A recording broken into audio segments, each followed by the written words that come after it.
Nasiddin wasabti, tempat panennya malaikat mencabut nyawa untuk umatku kalau sudah berusia 60-70. Bahkan menang, berapa usia bahkan menang?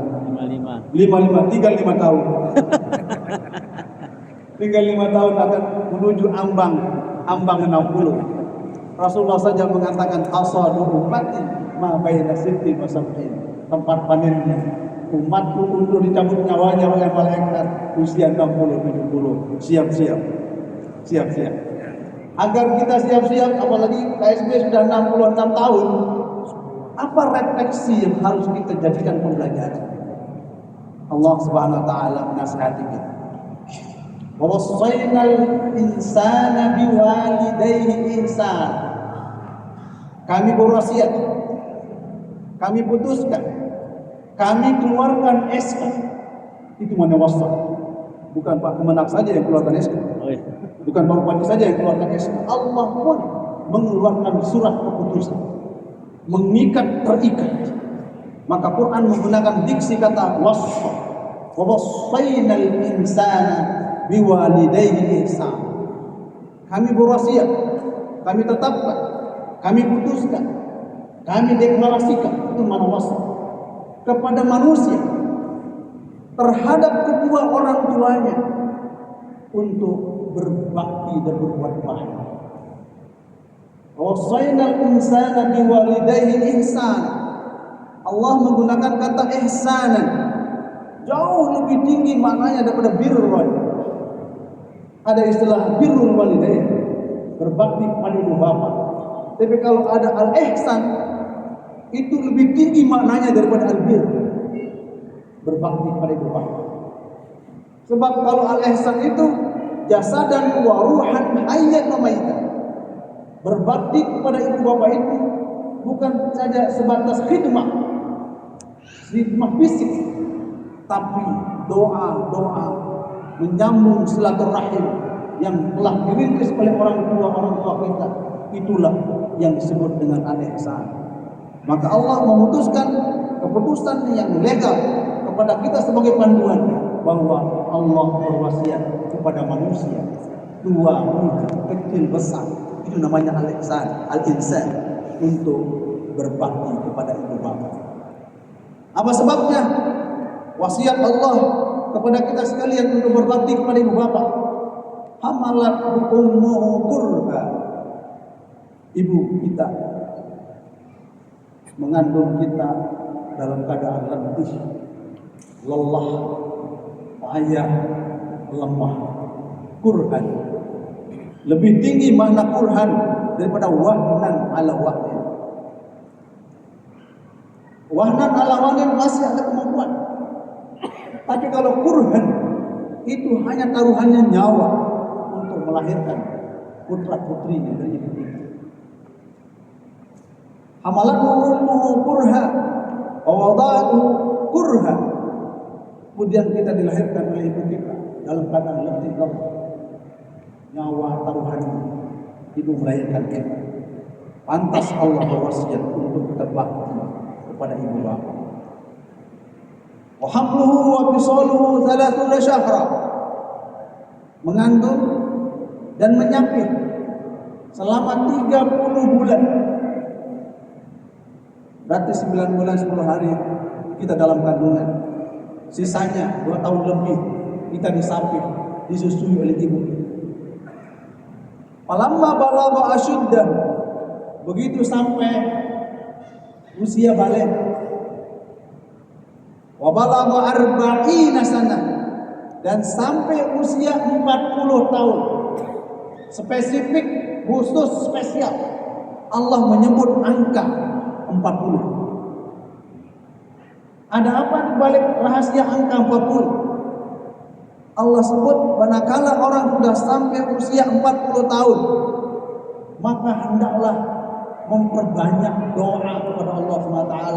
Doa Rabbi auzi'ni an ashkura ni'mataka allati an'amta alayya wa ala walidayya wa an a'mala salihan tardah wa aslih li fi dzurriyyati inni tubtu ilaik wa inni minal muslimin.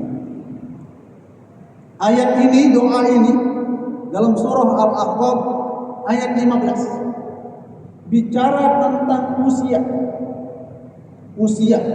Usia 40 adalah usia dewasa. Ada dewasa dini dalam teori psikologi. Usia dewasa dini 25 sampai 39. Usia dini namanya. 40 sampai 60 usia dewasa madya. 60 ke atas namanya usia dewasa lanjut. Allah memulai dari umur 40. Usia dewasa madya. Apa rahasianya? Angka 40 itu. Banyak ulama-ulama tafsir memberikan penjelasan tentang itu.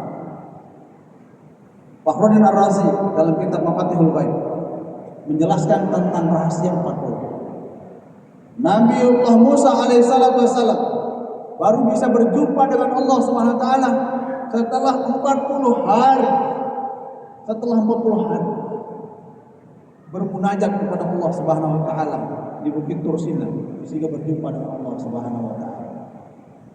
Rasulullah sallallahu alaihi wasallam dibangkitkan menjadi nabi dan rasul pada usia 40. Usia matang, usia dewasa, usia nubuwah 40. Makanya kalau kita masih usia 40 masih nakal-nakal, susah baik orang. Usia 40 masih main layang-layang, polisi ya. Layang-layang bukannya dia baik gitu kan. 40 masih belum berubah karakternya, susah manusia itu menjadi orang baik. Insyaallah. Kok serius sekali saya ngaji ini. Biasanya saya pembat ini, guyon-guyon saya. Karena di hadapan bupati sungkan saya itu guyon-guyon. Saya khawatir nanti bukan berzikir, ngelawak jadinya gitu. Makanya agak serius sedikit. Karena kita lahirkan bukan karena serius-serius sebenarnya. Bagus saudara-saudara Allah. Jadi angka 40 itu angka rahasia, angka kemuliaan 40. Maka Allah memulai menyebut angka 40 itu dalam rangka apa? Mempersiapkan roadmap kehidupan. 40 tahun itu roadmap kehidupan yang harus kita jalani. Apa roadmap kehidupan itu? Harus kita jalani 6 aspek penting roadmap kehidupan. Yang pertama, Rabbi auzi'ni an ashkura nikmataka allati an'amta alayya. Pertama, syukur totalitas atas segala karunia Allah kepada diri kita sendiri. Di saat kita bisa bersyukur kepada Allah atas karunia Allah berikan kepada kita, maka itu roadmap kehidupan yang pertama, mampu kita syukur atas segala karunia Allah yang Allah berikan kepada kita. Insyaallah tabarakallah. Karena syukur itu amal ibadah yang paling berat menurut saya. Maka mana lebih sabar ibu? Mana lebih syukur? Bapak atau ibu? Mana lebih sabar kalau suruh memilih? Mana lebih sabar? Ibu atau bapak? Ibu. Mana lebih sabar bapak atau ibu? Ibu lebih sabar. Kenapa? Karena ibu lebih sabar. Kalau bapak syukur mendapatkan ibu. Gitu. Ya. Ibu sabar menerima bapak. Gitu. Antara syukur dengan sabar itu adalah suatu refleksi kehidupan manusia. Maka Allah memulai, kalau Anda mau selamat hidup dunia wal akhirah, awali dengan syukur kepada Allah Subhanahu wa taala. Apapun kehidupan ini awali dengan syukur. Kenapa? Karena kita semua lahir karena berkat syukur kita kepada Allah Subhanahu wa taala. Maka roadmap hidup yang pertama adalah syukur. Kehidupan yang paling mulia adalah syukur kepada Allah Subhanahu wa taala. Inna ni'amallahi ta'ala 'alal 'ibadi mi'atan ni'matin. Sesungguhnya Allah memberikan nikmat itu kepada hamba itu, jika dikalkulasi seluruh nikmat Allah itu ada 100 jumlah nikmat itu kata Allah. Nikmatun wahidatun tanzilu ila dunya. Satu nikmat Allah turunkan ke dunia. Wa baqiyat tis'un wa tis'una fil jannah. Dan hanya terdiam, berhenti dan tinggal 99 nikmat di dalam surga. Tuba, beruntung liman ikhtara tis'an wa tis'ina nikmat. Beruntung manusia yang memilih nikmat 99. Satu nikmat dunia saja kita belum bisa bersyukur kepada Allah SWT. Nikmat yang satu itu pun dipecah-pecah. Bu, ya, nikmat Facebook, nikmat selfie, nikmat makan sayur sepat, ya. Singan. Ya. Ya. Satu nikmat saja Allah pecah-pecah nikmat itu. Itu pun Allah Subhanahu wa taala menstempel kita semua manusia yang sedikit bersyukur kepada Allah Subhanahu wa taala. Wa qalilan min ibadiyash syakur. Hanya sedikit. Dalam ilmu balaghah itu, qalilun itu nakirah. Qalilun itu artinya sedikit. Sudah nakirah, sedikit lagi artinya. Kecuali kalau Allah mengatakan al-qalilu, ada marifatnya, ada jelasnya. Tapi ini qalilun, nakirah, umum. Berarti kita ini termasuk hamba-hamba yang sedikit bisa bersyukur kepada Allah Subhanahu wa taala. Makanya ulama kalau baca ayat tadi, wa qalilun min ibadiyash syakur, langsung dia berdoa, Allahumma ja'alna minal qalil.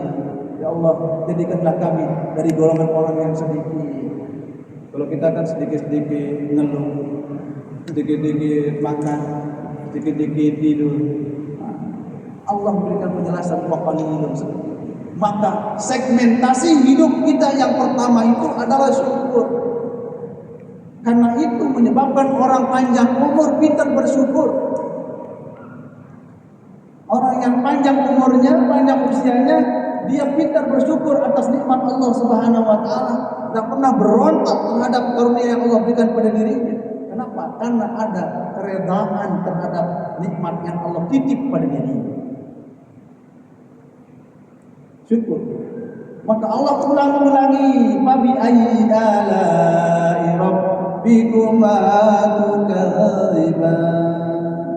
Allah ulangi 31 kali dalam surah Ar-Rahman itu. Menandakan beri peringatan bagi kita untuk terus bersyukur atas karunia Allah Subhanahu wa taala. Hari ini kita semua ya, warga Sumbawa bersyukur atas hadirnya Kabupaten Sumbawa ke-66. Syukur, kewajiban kita bersyukur.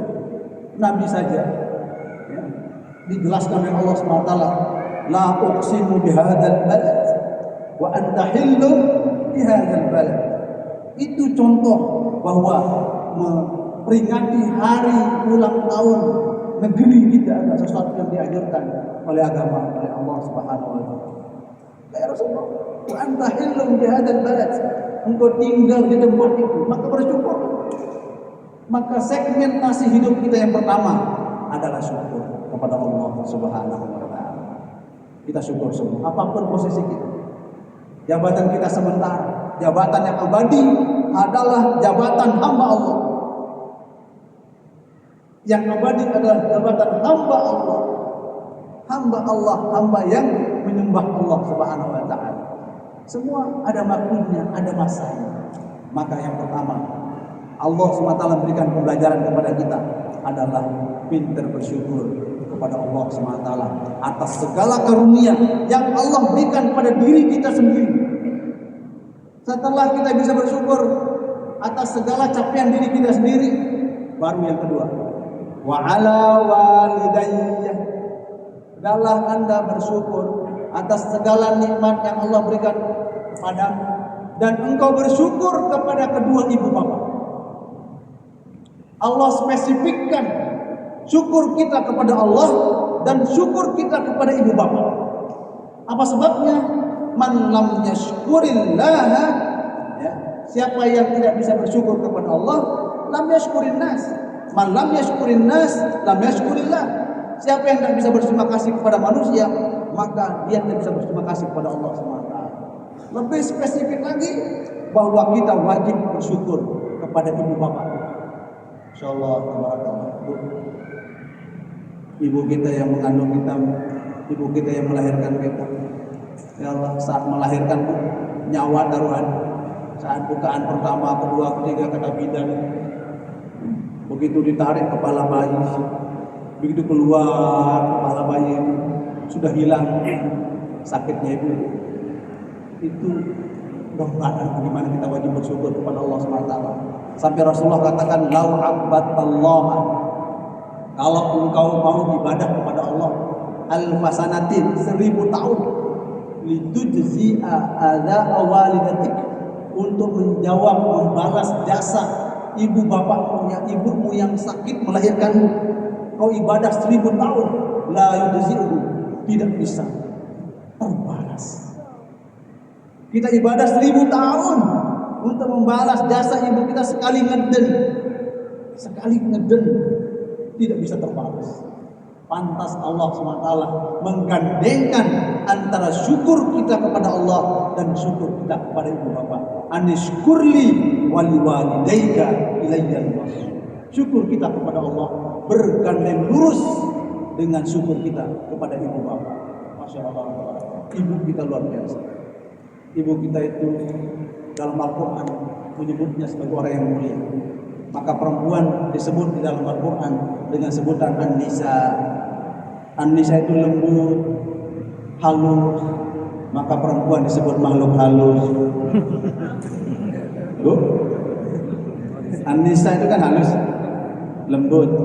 Maka perempuan disebut makhluk halus. Halus perasaan. Ibu kita halus perasaan, maka Allah titip sifatnya yang paling mulia, Allah titip pada perempuan, sifat rahim, tempat janin.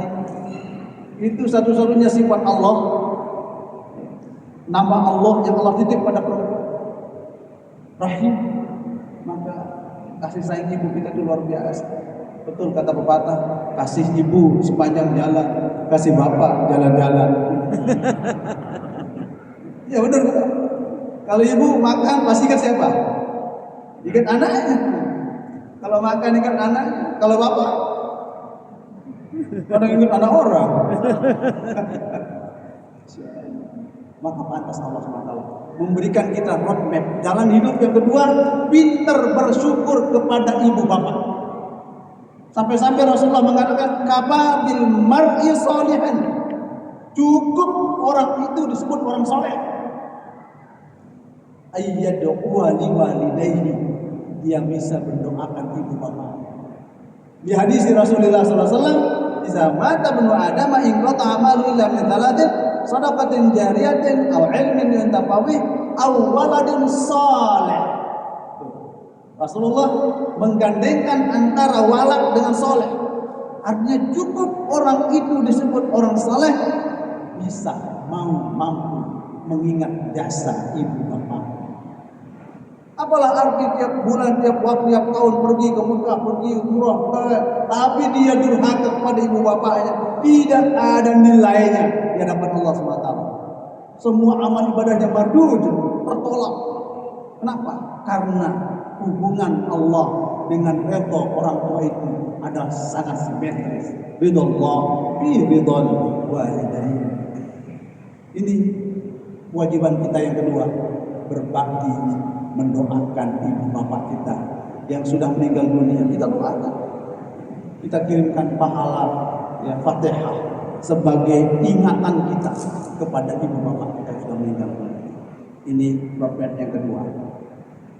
Roadmap yang ketiga, amal ibadah umur kita sudah sampai 40, 50, 60, 70. Estafet episode yang ketiga harus kita lakukan adalah Rabbi auzi'ni an ashkura ni'mataka allati an'amta 'alayya wa 'ala walidayya wa an a'mala salihan tarda.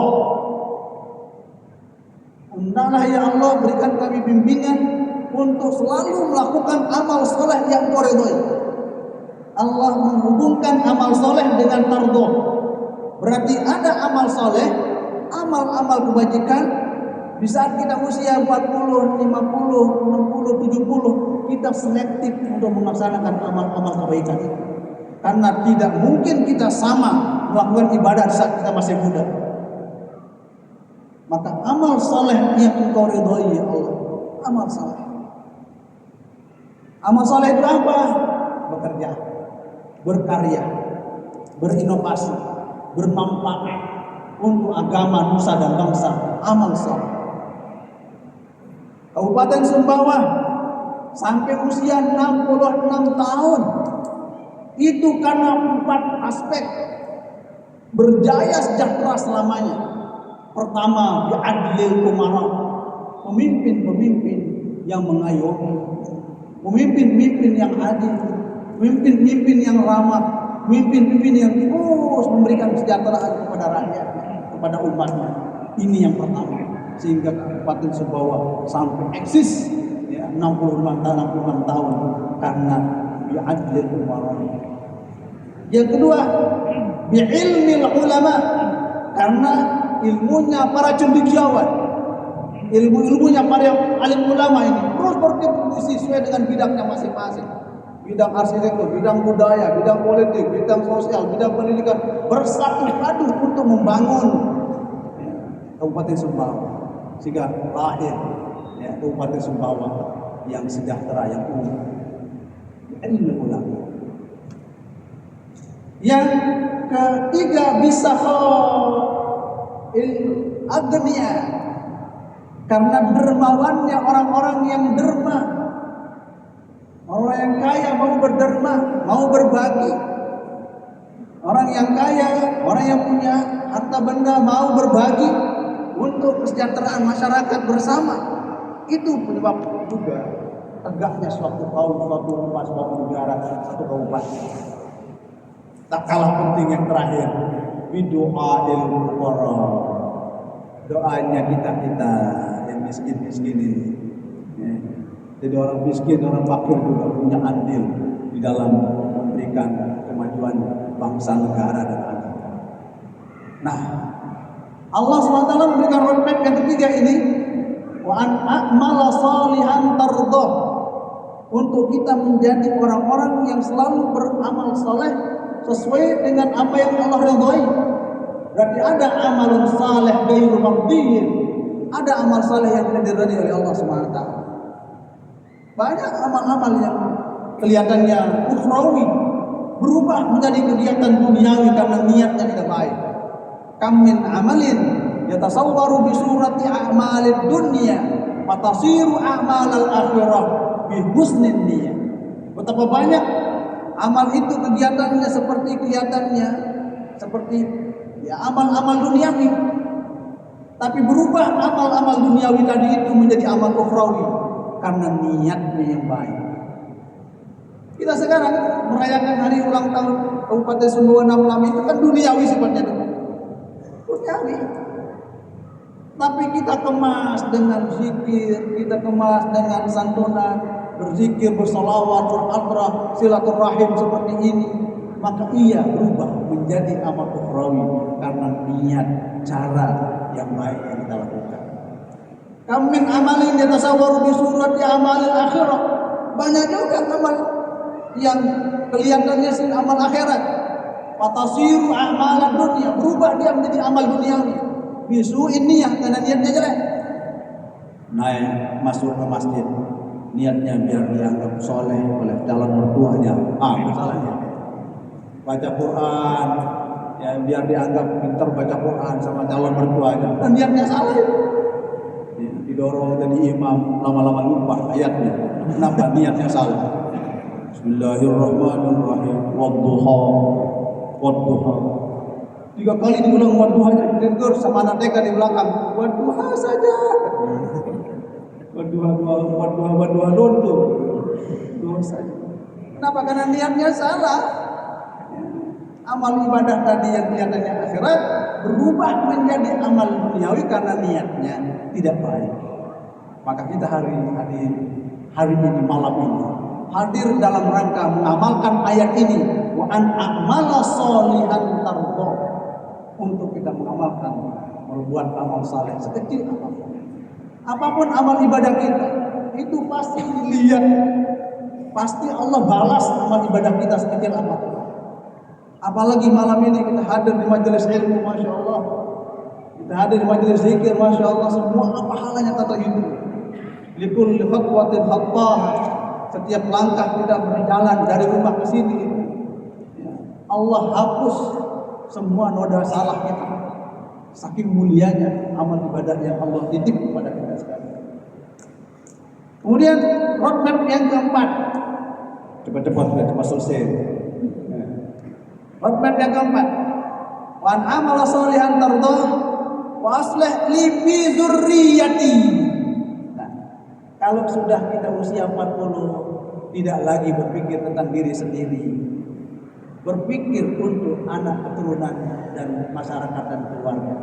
Wa aslih li fi dzurriyyati. Ya Allah, berikan kekuatan kepadaku untuk membuat keluarga keturunanku menjadi orang-orang yang saleh. Jadi usia 40 sudah tidak berpikir tentang diri sendiri, berpikir tentang keluarga, anak, istri, berpikir tentang masyarakat, berpikir tentang kemajuan negara dan bangsa. Maka calon pemimpin itu pasnya jadi pemimpin usia 40. Biar matang. Ya, dia guru Syukri usia 40. Kita kan sama usia kita. Usia 40, usia 50.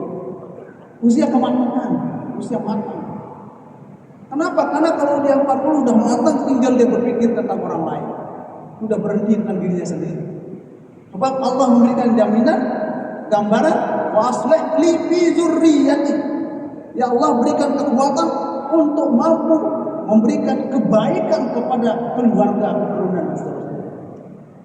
Itu yang roadmap kita yang keempat, agar menjadi orang-orang yang selalu menghadirkan anak-anak, generasi-generasi yang hebat, generasi-generasi yang mampu menghadirkan kebermanfaatan kepada orang lain. Khairun nas anfa'uhum linnas. Manusia paling bagus, manusia paling hebat adalah manusia yang bermanfaat untuk banyak orang.